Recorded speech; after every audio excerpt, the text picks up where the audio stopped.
नमस्ते साथीहरू, आज यो भिडियोमा हामी कुरा गर्नेछौँ नेपाली ई पासपोर्ट बनाउन के डकुमेन्ट चाहिन्छ र कसरी बनाउने। त्यसो भए भिडियोलाई लास्टसम्म हेर्नुहोला। यो भिडियो तपाईको लागि धेरै हेल्पफुल हुनेछ।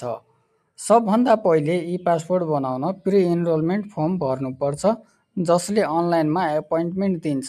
त्यसपछि पासपोर्ट बनाउन यो तलको डकुमेन्टहरू चाहिन्छ: नागरिकता ओरिजिनल र फोटोकपी दुईटै, पुरानो पासपोर्ट जति बेला अपडेट गर्न लागेको हो भने पुरानो पासपोर्टको original, pre enrollment form print, online भरेको फर्म प्रिन्ट गरेर ल्याउनु पर्छ, अपोइन्टमेन्ट स्लिप, अनलाइनमा स्लोट लिएर जेनेरेट भएको स्लिप प्रिन्ट, राष्ट्रिय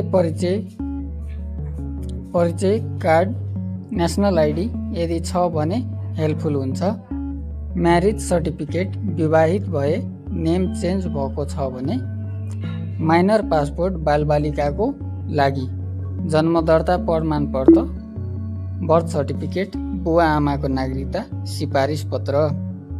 यो डकुमेन्ट सबै लिएर डिपार्टमेन्ट अफ पासपोर्ट नानारिटी काठमाडौँमा वा डिस्ट्रिक्ट एडमिनिस्ट्रेसन अफिस DAO बाट एप्लाई गर्न सकिन्छ। वहाँ पुगेर बायोमेट्रिक, फोटो, सिग्नेचर, फिङ्गरप्रिन्ट दिनुपर्छ।